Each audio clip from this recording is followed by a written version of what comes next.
வணக்கம். வேந்தரின் கண்ணுறங்கும் வேளை இரவு செய்திகளுக்காக காவேரி ஜெகநாதன். முதலில் தலைப்புச் செய்திகள்.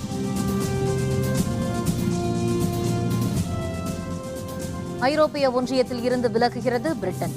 பிரதமர் பதவியில் இருந்து கேமரூனும் விலகுகிறார்.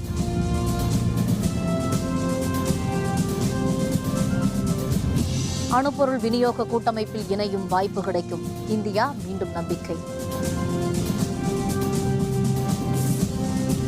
கண் அறுவை சிகிச்சையில் பார்வை பாதிப்பு.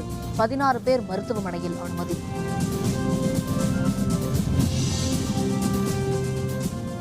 சென்னை நுங்கம்பாக்கத்தில் இளம்பெண் படுகொலை. கொலையாளியின் புகைப்படத்தை வெளியிட்டது காவல்துறை.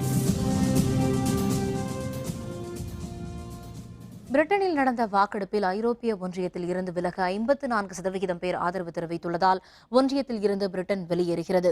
இந்த முடிவால் அமெரிக்கா, ஐரோப்பிய, ஆசிய பங்குச் சந்தைகள் கடும் சரிவை சந்தித்துள்ளன. இரண்டாம் உலகப் போருக்கு பிறகு மேற்கு ஜெர்மனியும் பிரான்சும் இணைந்து கூட்டாக வர்த்தகத்தில் ஈடுபட முடிவெடுத்தன. ஐரோப்பிய ஒன்றியம் அமைவதற்கு இந்த முயற்சிதான் அடிப்படையாக அமைந்தது. ஐரோப்பிய நிலக்கரி மற்றும் உருக்கு அமைப்பு என்ற புதிய அமைப்பு உருவாக்கப்படுவதாக பிரான்ஸ் வெளியுறவு அமைச்சர் ராபர்ட் ஷூமன் 1950ஆம் ஆண்டு மே மாதம் 9ஆம் தேதி அறிவித்தார். இதன் பிறகு 1951ஆம் ஆண்டு முதல் 1958ஆம் ஆண்டிற்குள் பெல்ஜியம், பிரான்ஸ், மேற்கு ஜெர்மனி, இத்தாலி, நெதர்லாந்து ஆகிய 6 நாடுகள் இணைந்து ஐரோப்பிய பொருளாதார அமைப்பை ஏற்படுத்தின. 1993ஆம் ஆண்டு ஐரோப்பிய ஒன்றியம் என பெயர் மாற்றம் செய்யப்பட்ட இந்த அமைப்பில் ஐரோப்பிய கண்டத்தில் உள்ள பெரும்பாலான நாடுகள் இணைந்தன. இதில் உறுப்பினராக அங்கம் வகிக்கும் 28 நாடுகள் தங்களுக்குள் தடையற்ற வர்த்தகம், போக்குவரத்து மற்றும்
decision about when to trigger Article 50 and start the formal and legal process of leaving the EU.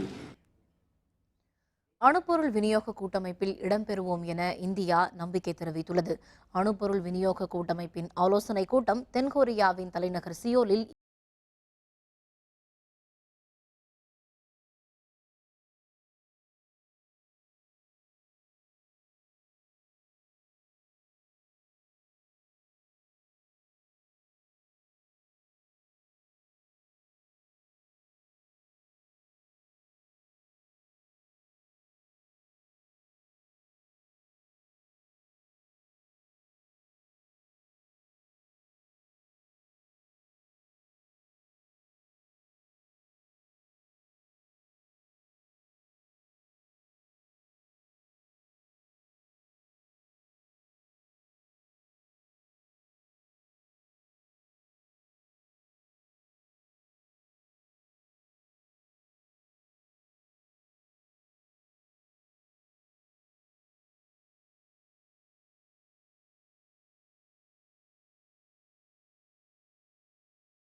எந்த அளவுக்கு பார்வை திரும்புன்றதை பற்றி சொல்ல முடியும். சென்னை நுங்கம்பாக்கத்தில் ரயில் நிலையத்தில் இளம்பெண் வெட்டி கொல்லப்பட்ட சம்பவம் தொடர்பாக கொலையாளியின் புகைப்படத்தை காவல்துறையினர் வெளியிட்டுள்ளனர். சென்னை சூளைமேட்டைச் சேர்ந்தவர் சந்தான கோபாலகிருஷ்ணன். இவரது மகள் சுவாதி தனியார் மென்பொருள் நிறுவனம் ஒன்றில் பணியாற்றி வந்தார். இன்று காலை சுவாதி வழக்கம் போல் பணிக்கு செல்வதற்காக தனது தந்தையுடன் நுங்கம்பாக்கம் ரயில் நிலையத்திற்கு வந்தார். பின்னர் ரயில் நிலையத்திற்குள் சென்ற சுவாதியுடன் ஒருவர் தகராறு செய்ததாக கூறப்படுகிறது. பின்னர் நடைமேடையில் மின்சார ரயிலுக்காக காத்திருந்தபோது அடையாளம் தெரியாத நபர் சுவாதியை அரிவாளால் தாக்கியதால் அந்த இடத்திலேயே அவர் பலியானார். இது தொடர்பாக ரயில்வே பாதுகாப்பு படையினரும் காவல்துறையினரும் விசாரணை நடத்தி வருகின்றனர். இதனையடுத்து கொலையாளியின் புகைப்படத்தை ரயில்வே காவல்துறையினர் வெளியிட்டுள்ளனர்.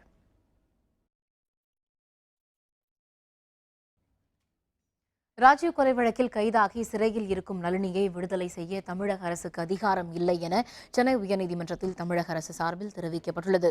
சென்னை உயர்நீதிமன்றத்தில் நளினி தாக்கல் செய்த மனுவில் 20 ஆண்டுகள் சிறையில் இருப்போரை விடுதலை செய்யலாம் என தமிழக அரசால் கடந்த 1994ஆம் ஆண்டில் அரசாணை பிறப்பிக்கப்பட்டுள்ளதாகவும், எனவே 25 ஆண்டுகள் சிறையில் இருக்கும் தம்மை விடுதலை செய்ய வேண்டும் எனவும் கூறியிருந்தார்.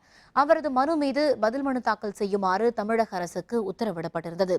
தமிழக அரசு சார்பில் தாக்கல் செய்யப்பட்ட பதில் மனுவில் ராஜீவ் கொலை வழக்கு பற்றி சிபிஐ காவல்துறை விசாரணை நடத்தி வருவதாலும் 7 பேரின் விடுதலை பற்றிய வழக்கு உச்சநீதிமன்றத்தில் நிலுவையில் உள்ளதாலும் நளினியை விடுதலை செய்ய தமிழக அரசுக்கு அதிகாரம் இல்லை என்று தெரிவிக்கப்பட்டுள்ளது. நளினி சார்பில் தாக்கல் செய்யப்பட்ட மனு வரும் திங்கட்கிழமை நீதிபதி சத்யநாராயணன் முன்னிலையில் விசாரணைக்கு வருவதாக அறிவிக்கப்பட்டுள்ளது. 20 ஆண்டுகளுக்கு மேலாக உள்ள ஆயுள் தண்டனை சிறைவாசிகளை மனிதாபிமான அடிப்படையில் விடுதலை செய்ய வேண்டும் என்ற அந்த திட்டத்தில் தன்னையும் முன் விடுதலை செய்ய வேண்டும் என்று நளினி கோரியிருந்தார். இந்த வழக்கு சிபிஐ விசாரணை செய்த வழக்கு. ஆகவே தமிழக அரசுக்கு அதிகாரம் இல்லை என்று உச்சநீதிமன்றத்தின் அரசியலமைப்பு பெஞ்ச் கூறியுள்ள நிலையிலும் தற்போது இந்த வழக்கு 3 நீதிபதிகள் முன்பு இறுதி விசாரணைக்கு வர உள்ள நிலையிலும் இதை தள்ளுபடி செய்ய வேண்டும் என்று பதில் மனுவில் கூறப்பட்டுள்ளது. தமிழகத்தில் பொறியியல் மாணவர் சேர்க்கைக்கான முதல் நாள் கலந்தாய்வில் விளையாட்டு பிரிவில் 1188 பேர் பங்கேற்றனர். சென்னை அண்ணா பல்கலைக்கழகத்தில் பொறியியல் படிப்பிற்கான கலந்தாய்வு இன்று முதல் தொடங்கியது. விளையாட்டு பிரிவினருக்கு ஒதுக்கப்பட்ட 500 இடங்களுக்கு 1188 மாணவ மாணவிகள் பங்கேற்றனர். முதல் 10 இடங்களை பிடித்த மாணவ மாணவிகளுக்கு விளையாட்டு மேம்பாட்டுத்துறை செயலர் ராஜேந்திரகுமார் சேர்க்கை ஆணைகளை வழங்கினார். நாளை மாற்றுத்திறனாளிகளுக்கான கலந்தாய்வும், இதனைத் தொடர்ந்து 27ஆம் தேதி முதல் பொது கலந்தாய்வும் நடைபெறுகிறது. நான் அதில் 6th ரேங்க் வாங்கினேன். எனக்கு நான் த்ரோபால் நேஷ்னல் லெவல் பிளேயர். எனக்கு இங்கே அண்ணா யூனிவர்சிட்டி சிஇஜி கேம்பஸில் சிவில் இன்ஜினியரிங் டிபார்ட்மெண்ட் கிடச்சிருக்கு. ரொம்ப சந்தோஷமாக இருக்குது. இந்த ஸ்போர்ட்ஸ் மூலமாக எனக்கு அண்ணா யூனிவர்சிட்டியில் சீட் கிடச்சது ரொம்ப சந்தோஷம். அண்ணா யூனிவர்சிட்டியில் ஸ்போர்ட்ஸ் கவுன்சிலிங்கில் 1140 மார்க் எடுத்து ஃபஸ்ட் பிளேஸ் வந்திருக்கேன். அதே மாதிரி இந்த வருஷத்தில் 2016 அண்ணா யூனிவர்சிட்டியில் ஃபஸ்ட்டு சீட் வர்ஷினிக்கு கிடச்சதால் எனக்கு ரொம்ப சந்தோஷமாக இருக்குது. இங்கே நம்ம கிண்டி கேம்பஸில் கம்ப்யூட்டர் சயின்ஸ் எடுத்திருக்கோம். 2 நாட்களுக்கு முன் சான்றிதழ் சரிபார்க்கும் பணி நடைபெற்றது. இதில் கலந்து கொள்ளாத மாணவ மாணவிகள் கலந்தாய்வில் பங்கேற்க முடியாது என்ற அறிவிப்பால் மாணவ மாணவிகள் மத்தியில் குழப்பம் ஏற்பட்டுள்ளது. வெரிஃபிகேஷன் 3 நாளைக்கு முன்னாடி வச்சுருந்தாங்களாம். ஆனால் அது எங்களுக்கு எந்த மெசேஜ் எந்த இதுவுமே வரல, எந்த தகவலுமே வரல. இப்போ வராதனால உங்களுக்கு எலிஜிபிள் கிடையாது அப்படிங்கிறாங்க. நான் நேஷனல் 2 வச்சுருக்கேன். எவ்வளோ கஷ்டப்பட்டு விளாண்டுருப்பேங்க சார். ஒரு யூஸ்ஃபுல்லாக இந்த சர்டிஃபிகேட்டை நான் கீழே தான் சார் போட்டு போனோம். இப்போ இது யூஸ் ஆகலாம், நான் கீழே குப்பையில் தான் போட்டு போனோம். சர்டிஃபிகேட் கொடுத்து எல்லாம் அக்செப்ட் பண்ணிட்டாங்க. அக்செப்ட் பண்ணிட்டு 24th கவுன்சிலிங் சொன்னாங்க. ஸோ இன்றைக்கி பார்த்தா என்ன சொல்கிறேன்னு கேட்டால், நீங்கள் 22 வெரிஃபிகேஷன் நடந்துச்சு, நீங்கள் வரல, அதனால் இது கிடையாது, உங்களுக்கு ஸ்போர்ட்ஸ் கோட்டா எடுத்துக்க முடியாது, ஜென்ரல் கவுன்சிலிங் தான் வரணும்னு சொல்கிறாங்க. அந்த வெரிஃபிகேஷன் டேட் எங்களுக்கு அனௌன்ஸ் பண்ணவும் இல்லை, எப்படியும் எங்களுக்கு சொல்லவே இல்லை, மெசேஜ் பண்ணல, மெயில் பண்ணல, அதேமாதிரி ஆன்லைனில் எதுவும் போடவே இல்லை. பட் ஆனால் இப்போ கேட்டது ஒழுங்கான ரெஸ்பான்ஸ் பண்ண மாட்டாங்க. சென்னை எழும்பூரில் மதிமுக சார்பில் நடைபெற்ற ரமலான் நோன்பு திறப்பு நிகழ்ச்சியில் மதிமுக பொதுச் செயலர் வைகோ உள்ளிட்ட தலைவர்கள் கலந்து கொண்டனர்.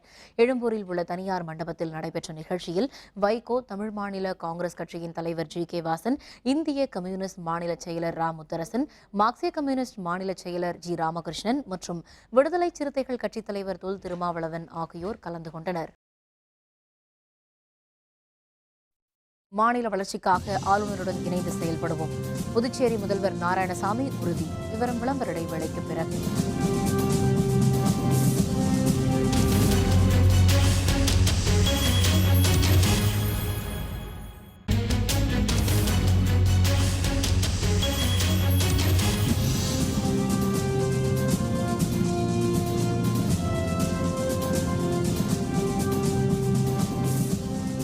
செய்திகள் தொடர்கின்றன. புதுச்சேரியின் வளர்ச்சிக்காக துணைநிலை ஆளுநருடன் ஒருங்கிணைந்து செயல்படுவோம் என்று புதுச்சேரி முதல்வர் நாராயணசாமி தெரிவித்துள்ளார். புதுச்சேரி முதல்வர் நாராயணசாமி மற்றும் அமைச்சர்கள் நமச்சிவாயம், கந்தசாமி, கமலக்கண்ணன் உள்ளிட்டோர் சென்னை ராயப்பேட்டையில் உள்ள தமிழக காங்கிரஸ் தலைமை அலுவலகமான சத்தியமூர்த்தி பவனுக்கு வந்தனர். பின்னர் செய்தியாளர்களுடன் பேசிய நாராயணசாமி, பிரதமர் மோடி, நிதியமைச்சர் அருண்ஜேட்லி, உள்துறை அமைச்சர் ராஜ்நாத் சிங் ஆகியோரை சந்தித்து புதுச்சேரி மாநில வளர்ச்சி தொடர்பாக பேசியதாக தெரிவித்தார். துணைநிலை ஆளுநர் இப்போ வந்திருக்கிறாங்க. நாங்கள் பதவி ஏற்கிறது முன்னே அவங்க பதவி ஏற்று வந்தாங்க. அவங்க அந்த சமயத்தில் அமைச்சரவை இல்லாத சமயத்தில் செயல்பாடு இருந்தது. இப்போ நாங்கள் வந்த பிறகு நாங்களும் அவங்களும் ஒருங்கிணைஞ்சு செயல்படுறோம். புதுவை மாநிலத்தை பொறுத்த வரைக்கும் வளர்ச்சி கொண்டு வருவதற்கு யார் பாடுகிறார்களோ அவங்க கூட நாங்கள் இருப்போம். தமிழக உள்ளாட்சி தேர்தலில் பாரதிய ஜனதா கட்சி தனித்து போட்டியிட உள்ளதாக கட்சியின் தேசிய செயலர் முரளிதர் ராவ் தெரிவித்துள்ளார். திண்டுக்கல் மாவட்டம் பழனியில் இன்று நடைபெற்ற பாரதிய ஜனதா கட்சி மாநில செயற்குழு கூட்டத்தில் முரளிதர் ராவ், மாநில தலைவர் தமிழிசை சவுந்தரராஜன் உள்பட கட்சியின் பல தலைவர்கள் கலந்து கொண்டனர். பின்னர் செய்தியாளர்களுடன் பேசிய முரளிதர் ராவ், உள்ளாட்சி தேர்தல் கூட்டணி பற்றி யாரிடமும் பேசவில்லை எனவும் தனித்து போட்டியிட்டால் தமிழகத்தில் கட்சி வலுப்பெறும் என்றும் தெரிவித்தார். is visiting Tamil Nadu in July first week or second week. In this state executive meeting, will be taking up the preparation for the local body elections. So this is going to be the agenda for the state executive meeting. கவியரசர் கண்ணதாசனின் 90வது பிறந்த நாளை ஒட்டி சென்னையில் உள்ள அவருடைய சிலைக்கு அமைச்சர்கள் மரியாதை செலுத்தினர். தமிழ் கவிதை உலகிலும் திரைப்பட பாடல் உலகிலும் ஒரு சேர சாதனை படைத்த கவியரசர் கண்ணதாசனின் 90வது பிறந்த நாள் இன்று சிறப்பாக கொண்டாடப்பட்டது.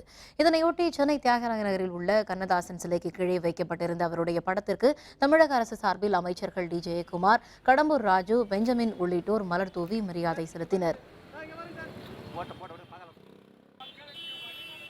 இதைத் தொடர்ந்து கண்ணதாசனின் குடும்பத்தினர் அவருடைய உருவப்படத்திற்கு மலர் தூவி மரியாதை செய்தனர். பின்னர் செய்தியாளர்களுடன் பேசிய காந்தி கண்ணதாசன், தமிழ் மீது கொண்டிருந்த ஆழ்ந்த பற்றே கண்ணதாசனின் புகழ் நிலைத்திருக்க காரணம் என்று தெரிவித்தார்.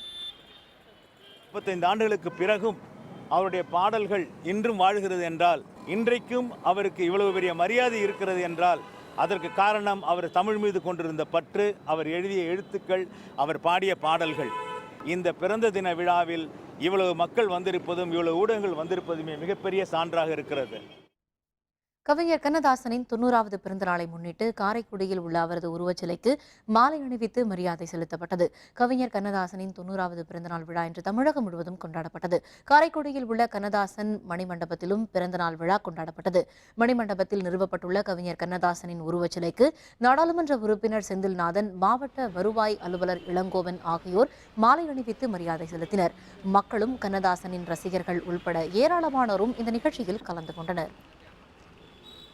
என்னுடைய லைஃப்பில் எல்லா விஷயமும் சரி, இன்பமாக இருந்தாலும் சரி, துன்பமாக இருந்தாலும் சரி, சந்தோஷத்தை பயந்துக்கிறதா இருந்தாலும் சரி, தொழில் வேலை செய்யக்கூடிய இடங்களில் உள்ள விஷயங்களாக இருந்தாலும் சரி, எல்லாத்துலேயுமே அவருடைய பாடல் எனக்கு வழிகாட்டுதலாக இருந்துக்கிட்டு இருக்குது. மதுரை ராஜாஜி அரசு மருத்துவமனை வளாகத்தில் உள்ள சமையல் அறை ஒன்றில் சமையல் எரிவாயு கசிவால் தீ விபத்து நேரிட்டது. தீயணைப்புத் துறையினர் விரைந்து செயல்பட்டு தீயை அணைத்தனர். மதுரை ராஜாஜி அரசு மருத்துவமனையில் மனநலம் குன்றியவர்கள் பிரிவுக்கு அருகே உள்ள சமையல் அறையில் எதிர்பாராத விதமாக சமையல் எரிவாயு சிலிண்டரில் கசிவு ஏற்பட்டு தீ விபத்து நேரிட்டது. தீ வேகமாக பரவிய நிலையில் தகவலின் பேரில் அங்கு வந்த தீயணைப்புத் துறையினர் விரைந்து தீயை கட்டுப்படுத்தினர். தீ விபத்து தொடர்பாக காவல்துறையினர் விசாரணை மேற்கொண்டுள்ளனர். கோயம்புத்தூர் மதுக்கரை பகுதியில் மிஷன் மகாராஜ் என்ற பெயரில் வனத்துறையினர் பிடித்த யானை இறந்தது தொடர்பாக நீதி விசாரணை நடத்தப்பட வேண்டும் என தமிழக விவசாயிகள் சங்கத்தினர் கோரிக்கை விடுத்துள்ளனர். கோயம்புத்தூர் மாவட்ட ஆட்சியர் அர்ச்சனா பட்நாயக் தலைமையில் அவரது அலுவலகத்தில் நடைபெற்ற விவசாயிகள் குறை தீர்க்கும் கூட்டத்தில் ஏராளமான விவசாயிகள் கலந்து கொண்டனர். அப்போது மதுக்கரை அருகே வனத்துறையினர் பிடித்த யானை உயிரிழந்த விவகாரத்தில் விசாரணை நடத்தி உரிய நடவடிக்கை எடுக்கப்பட வேண்டும் என வலியுறுத்திய தமிழக விவசாயிகள் சங்கத்தினர் மாவட்ட ஆட்சியரிடம் மனு அளித்தனர். கொன்று சென்ற யானை 2 தினங்களுக்குள் தன்னுடைய மரணத்தை சம்பவித்திருக்கிறது. இறப்பு சம்பந்தமாக முழு விசாரணை வேண்டும் என்றும் மாவட்ட ஆட்சியரிடம் ஒரு மனுவை தமிழ்நாடு விவசாயிகள் சங்கம் சார்பாக வழங்கியிருக்கின்றோம். புதுச்சேரியில் மருத்துவம் உள்ளிட்ட படிப்புகளில் பொதுப்பிரிவு மாணவர் சேர்க்கைக்கான கலந்தாய்வு இன்று பிற்பகல் தொடங்கியது. MBBS மற்றும் BDS உள்ளிட்ட மருத்துவ படிப்புகளுக்கான கலந்தாய்வு புதுச்சேரியில் இன்று தொடங்கியது. காலை 9 மணிக்கு தொடங்கிய சிறப்பு கலந்தாய்வில் முன்னாள் ராணுவத்தினர், விடுதலை போராட்ட தியாகிகளின் வாரிசுகள், விளையாட்டு வீரர்கள் மற்றும் மாற்றுத்திறனாளிகள் கலந்து கொண்டனர். பொது பிரிவினருக்கான கலந்தாய்வு இன்று பிற்பகல் 2 மணிக்கு தொடங்கியது. வரும் 29ஆம் தேதி வரை கலந்தாய்வு நடைபெறவுள்ளது. I studied in Exeter Public School and I am very happy to receive this. My ambition was to become a doctor, government, and I am very happy to receive. Nilgiri மாவட்டத்தில் பலத்த சூறாவளி காற்று வீசியதால் குந்தா பகுதி சாலையில் மரம் விழுந்து போக்குவரத்து பாதிப்பு ஏற்பட்டது. தென்மேற்கு பருவமழை துவங்கியுள்ள நிலையில் நீலகிரி மாவட்ட பகுதிகளில் சாரல் மழை பெய்து வருகிறது. நேற்று முதல் பலத்த காற்று வீசி வருகிறது. இன்று காற்றின் வேகம் அதிகரித்ததால் பல்வேறு கிராமங்களின் வீடுகளின் கூரைகள் காற்றில் பறந்தன. குந்தா சாலையில் மரம் ஒன்று விழுந்ததில் மின் இணைப்பு துண்டிக்கப்பட்டது. தீயணைப்புத் துறையினர் மற்றும் மின்துறை அலுவலர்கள் சீரமைப்பு பணியில் ஈடுபட்டனர். சூறாவளி காற்று வீசும் நிலையில் இந்த பகுதியில் கடும் குளிரும் காணப்படுகிறது. நேற்றுலேருந்து மழையும் காற்று ரொம்பமா இருக்குது. நான் இமீடியட்லி இந்த மரம் விழுந்துருச்சு, ரோட் பிளாக் ஆன உடனே நான் EBக்கு இன்ஃபார்ம் பண்ணேன். அவங்க உடனே EB லைன் ஆஃப் பண்ணிட்டாங்க. யாருக்கும் ஒரு பாதிப்பும் இல்லை, இடைஞ்சல் யாருக்கும் ஒன்றும் வரல. நீலகிரி மாவட்டம் ஊட்டியில் வந்து சரியான காற்று வீசிட்டு இருக்குதுங்க. அதனால் மரங்க அங்கங்கே விழுந்துட்டே இருக்குது. லவுடேல் ஜங்ஷன் பக்கத்தில் ஒரு சவுக்கு மரம் ஒன்று விழுந்து 10 நிமிஷம் ரோட் பிளாக் ஆச்சு. பணியாளர்களை வச்சு பவர் ஸ்டாம் மூலியமாக மரத்தை அறுத்து அப்புறப்படுத்திட்டோம். நாங்கள் ரெடியாக இருக்கிறோம். இப்போ தென்மேற்கு பருவமழை முன்னிட்டு எந்த நேரத்தில் கூப்பிட்டாலும் நாங்கள் சாலையை சீர் செய்து. சேலம் மாவட்டம் ஏற்காட்டில் நடைபெறவிருக்கும் 41வது கோடை விழாவிற்கான முன்னேற்பாடுகள் முனைப்புடன் மேற்கொள்ளப்பட்டு வருகின்றன. சுற்றுலா பயணிகளை கவரும் வகையில் 2 லட்சம் ரோஜா மலர்களை கொண்டு பல்வேறு உருவ பொம்மைகள், அரிய வகை மலர்கள் காட்சிக்காக வைக்கப்படுகின்றன. இது பற்றிய விரிவான விவரங்களை தருகிறார் நமது செய்தியாளர் நடராஜன். ஏற்காடு கோடை விழா ஆண்டுதோறும் மே மாதம் நடைபெறுவது வழக்கம். ஆனால் இந்த வருடம் சட்டமன்ற தேர்தல் வந்ததை ஒட்டி ஏற்காடு கோடை விழா தள்ளிப்போனது. இந்த நிலையில் கோடை விழா நாளை நடைபெற உள்ளது. 2 நாட்கள் நடைபெறும் இந்த விழாவில் ஏராளமான சுற்றுலா பயணிகள் கலந்து கொள்வார்கள் என எதிர்பார்க்கப்படுகிறது. கோடை விழாவின் ஒட்டி மாவட்ட நிர்வாகத்தின் சார்பில் சிறப்பான ஏற்பாடுகள் செய்யப்பட்டு வருகிறது. பல்வேறு போட்டிகளுக்கும் மாவட்ட நிர்வாகம் ஏற்பாடு செய்துள்ளது. குறிப்பாக படகு போட்டி, நாய் கண்காட்சி மற்றும் குழு குழந்தைகள் போட்டி என பல்வேறு போட்டிகளுக்கு மாவட்ட நிர்வாகத்தின் சார்பில் முன்னேற்பாடு பணிகள் தீர்மானம் நடைபெற்று வருகிறது. இப்போ இங்கே ரோசஸ் வரனால நிறைய வெரைட்டிஸ் ஆஃப் ரோசஸ், நிறைய ஃப்ளவர்ஸ் எல்லாமே வச்சிருக்காங்க. நிறைய அரேஞ்ச்மெண்ட்ஸும் பண்ணிட்டு இருக்காங்க. இந்த சேரியட் மாதிரி அந்த மாதிரிலாம் நல்லா இருக்கு. கிளைமேட் ரொம்ப நல்லா இருக்கு. நல்லா என்ஜாய் பண்ற மாதிரி இருக்கு. கிளைமேட் ரொம்ப சூப்பராக இருக்கு. நாளைக்கு இங்கே ஃப்ளவர் ஷோ நடக்குதுன்னு சொன்னாங்க. அதனுடைய அரேஞ்ச்மெண்ட்ஸ் எல்லாம் பார்த்தோம். எங்களுக்கு ரொம்ப ஆச்சரியமா இருக்கு. இவ்வளோ அருமையாக பண்ணிட்டு இருக்கீங்களேன்னு. ஏற்காடு கோடை விழா கால தாமதமாக அறிவிக்கப்பட்டாலும் சுற்றுலா பயணிகளை மிகவும் மகிழ்ச்சிக்குள்ளாக்கும் என்பதை அந்த சிறிது மையமில்லை.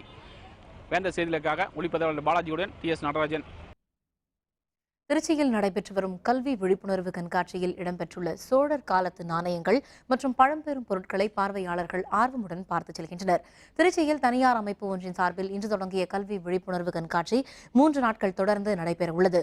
கண்காட்சியில் சோழர் காலத்து தங்க நாணயங்கள், பழங்காலத்து நாணயங்கள், இந்திய அரசின் பழைய 1000 ரூபாய் நோட்டு உள்ளிட்ட பல்வேறு அரிய வகை நாணயங்கள் மற்றும் ரூபாய் நோட்டுகள் இடம்பெற்றுள்ளன. மேலும் பழங்காலங்களில் பயன்படுத்தப்பட்ட தொலைநோக்கி, தொலைபேசி, மன்னர்கள் பயன்படுத்திய வாள், கத்திகள் உள்ளிட்ட பல்வேறு பொருட்கள் கண்காட்சியில் இடம்பெற்றுள்ளன. இந்த கண்காட்சியில் ரொம்ப பழமையான மெட்ராஸ் பிரசிடென்சி நாணயங்கள், பிரிட்டிஷ் இந்தியா நாணயங்கள், பணத்தாள் மற்றும் தபால் தரையை கண்காட்சிக்கு வைக்கப்பட்டிருக்குது. இதில் ஸ்கூல் ஸ்டூடெண்ட்ஸ் ரொம்ப எஜுகேட் ஆவாங்க. அதே மாதிரி பொதுமக்களுக்கு நிறையா இன்ஃபர்மேஷன் கிடைக்கும் நம்ம வரலாறு பற்றி. விருதுநகர் மாவட்டம் திருத்தங்கலில் உள்ள அருள்மிகு நின்ற நாராயண பெருமாள் கோவிலில் நடைபெற்ற தேரோட்டத்தில் திரளான பக்தர்கள் கலந்து கொண்டு வழிபாடு செய்தனர்.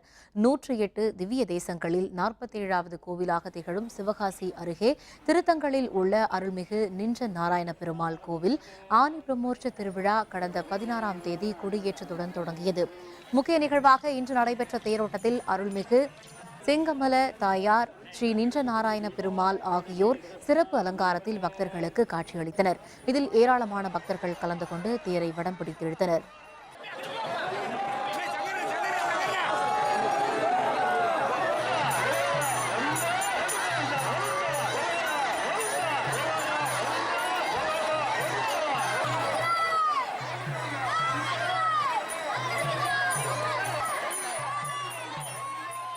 இந்த திருக்கோயிலானது 108 திவ்ய தேசங்களில் 47வது திவ்ய தேசமாக விளங்கி வருகிறது. திருமங்கையாழ்வார் மற்றும் பூதத்தாழ்வார்களால் மங்களாசாசனம் செய்யப்பட்ட திவ்ய தேசமாகும். ராமநாதபுரம் மாவட்டத்தில் காணப்படும் 1000 ஆண்டுகளுக்கு முந்தைய அரிய வகையான பொந்தன் புளிய மரங்களை காக்கவும் புதிய பொந்தன் புளிய மரங்களை பயிரிட்டு பராமரிக்கவும் சுற்றுச்சூழல் ஆர்வலர்கள் கோரிக்கை விடுத்துள்ளனர். இதுகுறித்து இன்றைய வேந்தர் சிறப்பு செய்தியில். ராமநாதபுரம் மாவட்டத்தில் ராமநாதபுரம், ராமேஸ்வரம், தேவிப்பட்டினம் உள்ளிட்ட இடங்களில் பிரமிப்பை ஏற்படுத்தும் வகையில் பிரம்மாண்டமாய் வீற்றிருக்கின்றன பொந்தன் புளி மரங்கள். அடிப்பாகம் 11 மீட்டர் விட்டம் கொண்டதாகவும் பெரிய பெரிய பொந்துகள் எனப்படும் குகை போன்ற அமைப்பும் கொண்டது இந்த வகை மரங்கள். இவற்றில் சுவையான பானம் தயாரிக்க கனிகள், மருத்துவ குணம் கொண்ட இலைகள், மரப்பட்டைகள், 1000 லிட்டர் தண்ணீர் சேமித்து வைக்கும் அடிமரம் என பொந்தன்புளி மரத்தின் ஒவ்வொரு அம்சமும் அதிசயம். தமிழில் பெருக்க மரம், ஆனைப்புளி என பெயர் கொண்ட இந்த வகை மரத்தின் இலைகள் குதிரைகளுக்கு மிக சிறந்த உணவாகும். இதன் காரணமாகவே ஆப்பிரிக்கா, மடகாஸ்கர் மற்றும் அரேபிய நாடுகளை தாயகமாக கொண்ட பொந்தன் புளி மரம் தமிழ் மன்னர்களின் ஆட்சி காலத்தில் குதிரைகள் இறக்குமதியான போது இந்தியாவுக்கு வந்து சேர்ந்துள்ளது.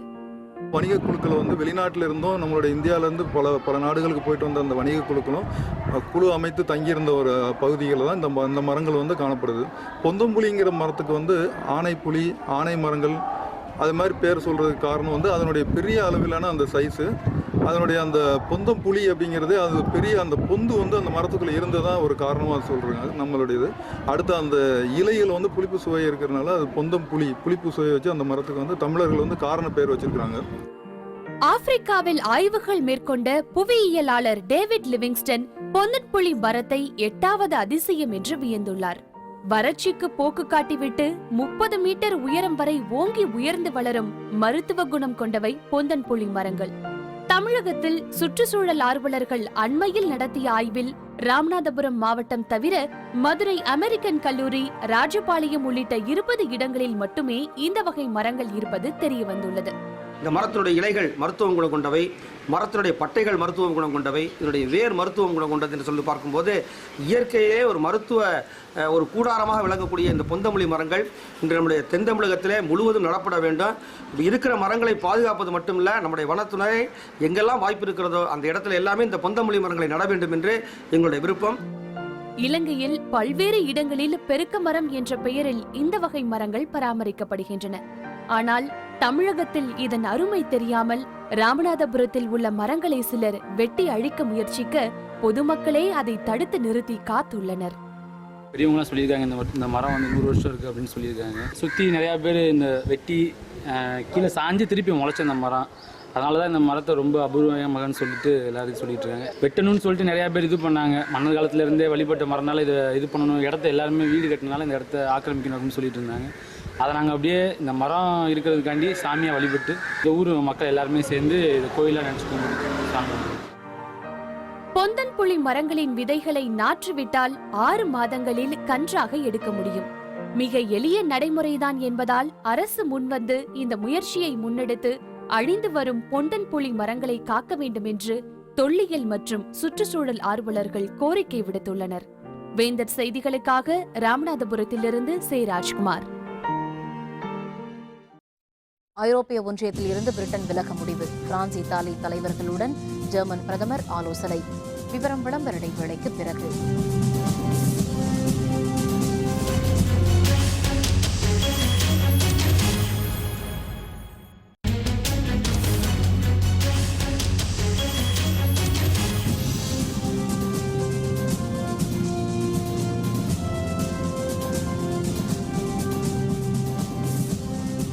செய்திகள் தொடர்கின்றன. இனி அயலக செய்திகள்.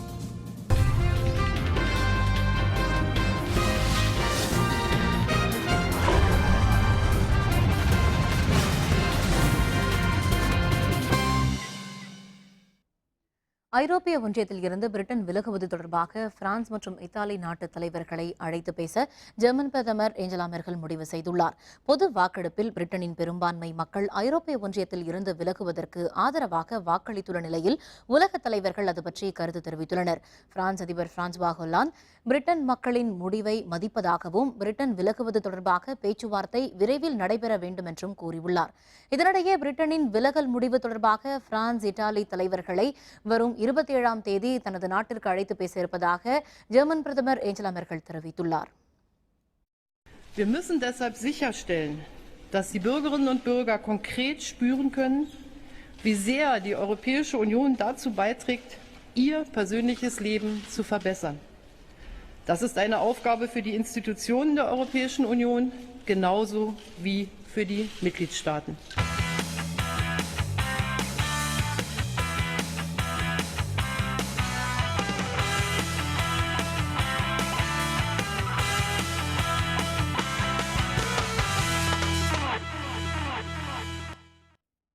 ஜிம்பாப்வேக்கு எதிரான ஒருநாள் மற்றும் 20 ஓவர் தொடரை கைப்பற்றிய இந்த அணி இன்று தாயகம் திரும்பியது. வீரர்களுக்கு தில்லியில் உற்சாக வரவேற்பு அளிக்கப்பட்டது. கடந்த 8ஆம் தேதி ஜிம்பாப்வே சுற்றுப்பயணம் மேற்கொண்ட இந்திய கிரிக்கெட் அணி தலா 3 போட்டிகள் கொண்ட ஒருநாள் தொடர் மற்றும் 20 ஓவர் தொடரில் விளையாடியது. முதலில் நடைபெற்ற ஒருநாள் தொடரை இந்திய அணி 3-0 என்ற கணக்கில் கைப்பற்றி அபார வெற்றி பெற்றது. அறிமுக வீரராக களமிறங்கிய லோகேஷ் ராகுல் முதல் ஒருநாள் போட்டியில் சதம் அடித்து சாதனை படைத்தார். அடுத்து நடைபெற்ற 20 ஓவர் தொடரின் முதல் போட்டியில் இந்திய அணி 2 ரன் வித்தியாசத்தில் வெற்றி வாய்ப்பை தவறவிட்டது. அதற்கு அடுத்த 2 போட்டிகளில் வென்ற இந்தியா 2-1 என்ற கணக்கில் இந்த தொடரையும் கைப்பற்றியது. வெற்றி கோப்பையுடன் இன்று தில்லி வந்தடைந்த இந்திய அணி வீரர்களுக்கு ரசிகர்கள் உற்சாக வரவேற்பு அளித்தனர்.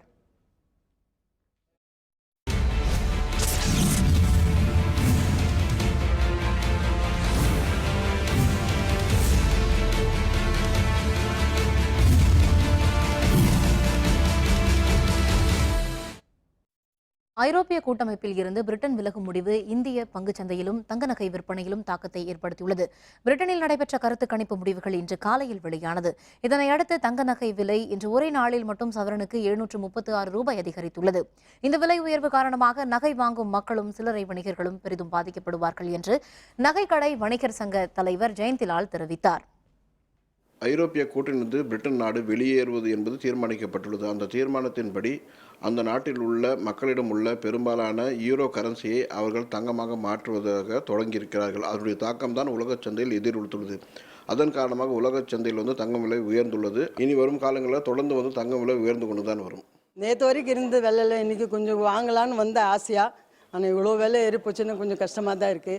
மாதம் கல்யாண சீசனு கஷ்டம் தான் படுவாங்க. நானும் ஒரு 10 சவரம் வாங்கினேன்னு வந்தேன், ஆனால் ஒரு 8 சவரம் வாங்கின்னு போயிடுறேன். விலை ஜாஸ்தி இருக்குன்னு சொல்லி நகை வாங்க வந்திருக்கோம். 3 டேஸ் ஆகுது. ஒரு ஆரம் பார்த்தோம். நேற்றுக்கு ரேட் இறங்கிருந்தது, இன்றைக்கி ஓவராக ஏறி இருக்குது. இப்படி ஏறிட்டு போனால் சேதாரமும் அதிகமாக இருக்குது. வாங்குறவங்க எப்படி வாங்குறது? கொஞ்சம் குறைஞ்சா நல்லாயிருக்கும். ஐரோப்பிய ஒன்றியத்தில் இருந்து பிரிட்டன் வெளியேறுவதன் விளைவாக இந்திய பங்குச்சந்தை இன்று சரிவை சந்தித்தது. மும்பை பங்குச்சந்தை குறியீட்டின் சென்செக்ஸ் 604 புள்ளிகள் சரிந்து 26,397 வர்த்தகம் நிலை பெற்றது. தேசிய பங்குச்சந்தை குறியீட்டு எண் நிஃப்டி 181 புள்ளிகள் சரிந்து 8,088 புள்ளிகளுடன் வர்த்தகம் நிலை பெற்றது.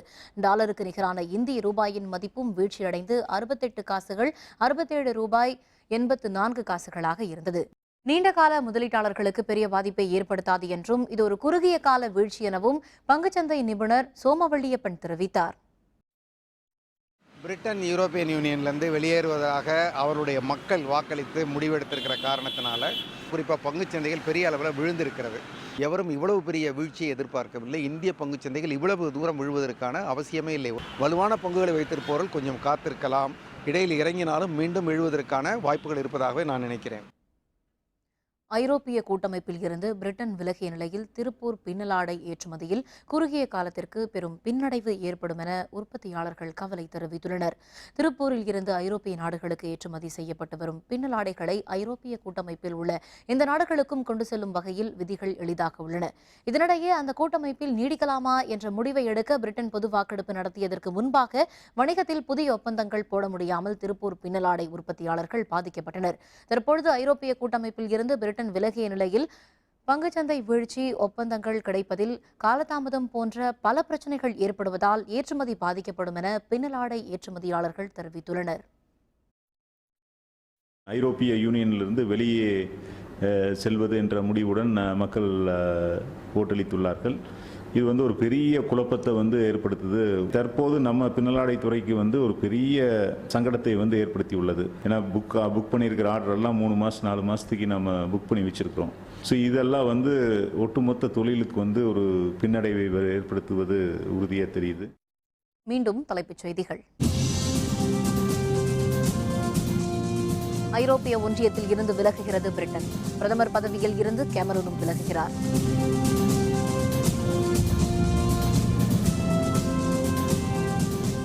அணுப்பொருள் விநியோக கூட்டமைப்பில் இணையும் வாய்ப்பு கிடைக்கும். இந்தியா மீண்டும் நம்பிக்கை.